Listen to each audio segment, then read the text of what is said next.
Assalamualaikum warahmatullahi wabarakatuh. Perkenalkan, nama saya Nurul Fitria, mahasiswa Stikes Dr. Subandi Jember, angkatan 2017A. Kali ini saya akan melakukan intervensi keperawatan dengan prevensi primer, yaitu melakukan penyuluhan kesehatan kepada ibu-ibu posyandu dengan judul diare pada bayi dan balita. Assalamualaikum warahmatullahi wabarakatuh. Waalaikumsalam warahmatullahi wabarakatuh. Sebelumnya terima kasih kehadiran ibu-ibu di sini semua ya yang sudah menghadiri acara penyuluhan pada pagi hari ini. Sebelumnya perkenalkan, nama saya Nurul Fitria, mahasiswa Stikes Dr. Subandi Jember. Nah, kali ini saya akan melakukan penyuluhan atau pendidikan kesehatan kepada ibu-ibu semua di sini yang akan membahas tentang diare pada bayi dan balita. Nah, di sini saya sudah ada leafletnya, nanti bisa dibaca-baca. Sekalian saya menjelaskan. Ini kurang lebih membutuhkan waktu sekitar 30 menit ya ibu-ibu. Iya. Sebelumnya di sini ada yang sudah tahu diare itu apa? Belum terlalu paham. Oh, belum ya.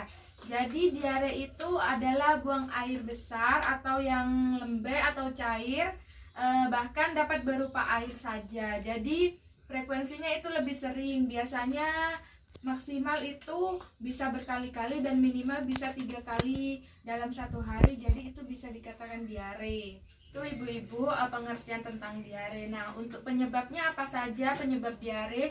Yang pertama itu karena infeksi virus atau bakteri. Nah, selain itu karena faktor makanan atau nutrisi pada bayi maupun balita. Nah, selain itu karena adanya makanan yang kurang higienis, kemudian botol susu yang tidak steril, dan pemberian ASI yang kurang dari 0 sampai 6 bulan. Jadi kalau botol susunya itu kurang higienis, artinya dalam proses pencuciannya kurang bersih, bisa menjadi penyebab diare. Kemudian untuk ibu-ibu di sini kan sudah punya bayi ya. Ibu Susi punya bayi umur berapa? 3 bulan. 3 bulan. Oh iya, jadi kalau 3 bulan usahakan nanti makanannya fokus ke ASI dulu. Jadi makanannya biar higienis. Kemudian faktor penyebab lain itu bisa karena gangguan kesehatan. Misalnya pada bayi itu bisa terkena campak. Kemudian faktor lingkungan dan perilaku. Jadi lingkungan itu jadi faktor utama tentang terjadinya diare pada bayi dan balita. Kalau lingkungannya kotor, maka akan kemungkinan menjadi penyebab utama terjadinya diare. Jadi untuk ibu-ibu yang masih punya bayi 0,0 sampai 6 bulan, usahakan sering-sering melakukan cuci tangan agar bersih. Dan untuk memegang bayi, usahakan kalau sekarang bisa pakai hand sanitizer atau cuci tangan terlebih dahulu.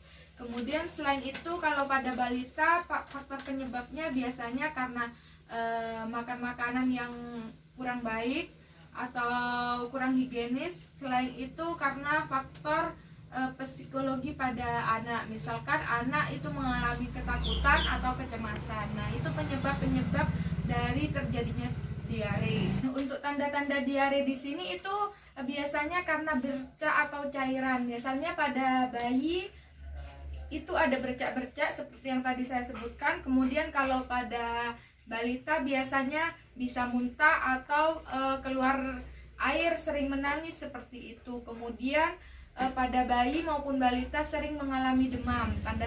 Tanda-tandanya seperti itu. Kemudian biasanya kalau balita itu sudah malas bergerak, artinya dia sudah dalam keadaan lemas. Kemudian kencingnya sangat sedikit. Selain itu kalau pada balita maupun bayi sering menangis atau rewel.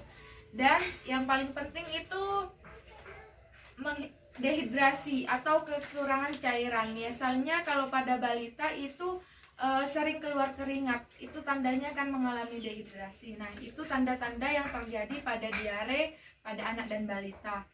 Nah, itu yang saya jelaskan ya, tanda-tandanya.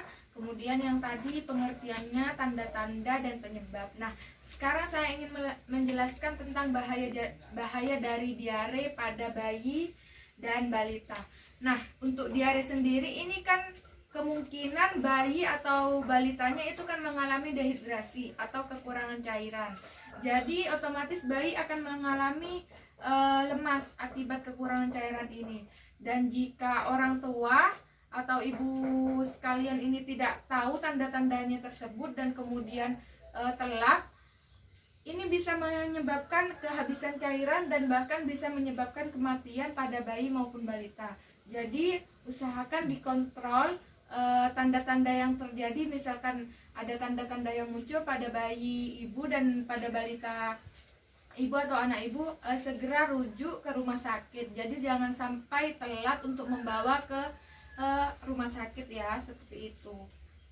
Ciri pencegahan diare ini biasanya dilakukan secara perorangan maupun kelompok. Artinya perorangan secara individu, misalkan ibu ini melakukan kesehatan seperti di lingkungan, usahakan lingkungannya bersih. Kemudian gunakan air yang cukup, artinya berikan bayi atau balita ibu itu cairan yang cukup. Misalnya kalau bayi 0 sampai 6 bulan, usahakan berikan ASI yang cukup. Nah, kemudian sering-sering cuci tangan menggunakan sabun. Kemudian selain itu kalau yang bayi biasanya kan sering berak ya, usahakan langsung dicuci dan dijemur, jangan ditumpuk seperti itu. Nah, untuk peningkatan daya tahan tubuh sendiri ini bisa melalui pemberian ASI. Jadi ibu-ibu semua ini harus makan makanan yang bergizi. Jadi kan otomatis nutrisi juga akan diberikan kepada bayi ibu-ibu semua. Nah, untuk pemberian makanan pendamping khususnya untuk bayi usia 7 bulan ke atas, nah ini sudah ada makanan pendamping. Nah, untuk makanan pendamping atau MPASI sendiri ini harus dipilih sesuai kebutuhan pada anak-anak ibu. Jadi jangan beri makanan yang keras, berikan makanan yang lembek dulu. Misalnya kalau sudah bayi 7 bulan, usahakan ini kan dari ASI. Nah, setelah ASI usahakan diberikan nasi misalkan yang lembek, tapi jangan diberikan perasa dulu. Jadi diberikan yang tawar-tawar dulu. Kemudian bertahap beri rasa manis, baru beri rasa asin. Nah, seperti itu. Kemudian jangan lupa imunisasikan campak. Jadi bayi-bayi ibu sekalian ini imunisasikan campak agar tidak terjadi diare. Nah, mungkin dari penjelasan yang saya tanyakan, ibu-ibu di sini ada yang ingin ditanyakan? Sudah sudah paham. Mungkin ada yang ingin ditanyakan ibu-ibu? Ada, anak saya kan usia sudah 7 bulan. Oh ya. Kadang sama saya tak kasih bakso, tapi baksonya tak haluskan. Itu tidak apa-apa ya, Bu? Sebenarnya Makan ibu.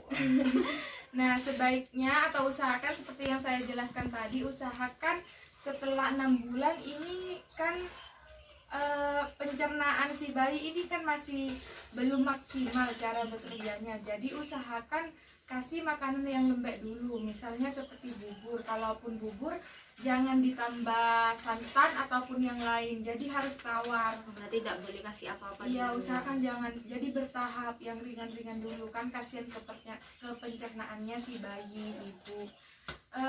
Begitu Bu Susi, mungkin ada yang kurang jelas? Kalau ciri-cirinya diare kan kayak saya kan tidak tahu itu ciri-cirinya biasanya kayak gimana. Kalau ciri-ciri tanda-tandanya seperti yang sudah saya jelaskan tadi tuh Bu, seperti campak, demam, seperti itu. Jadi misalkan anak ibu sering menangis, kemudian jarang beraktivitas dan demam, usahakan langsung dibawa ke rumah sakit terdekat. Kalau di sini mungkin ada puskesmas, langsung ke puskesmas. Jadi penanganannya harus cepat. Kalau lambat membawa bisa menyebabkan kematian. Jadi kok selalu kontrol, utamakan kontrol cairan ya Bu. Oh iya. Mungkin yang lain ada yang ditanyakan? Ada sudah. Ya Ibu tidak ada Bu. Tidak ada kapura songai.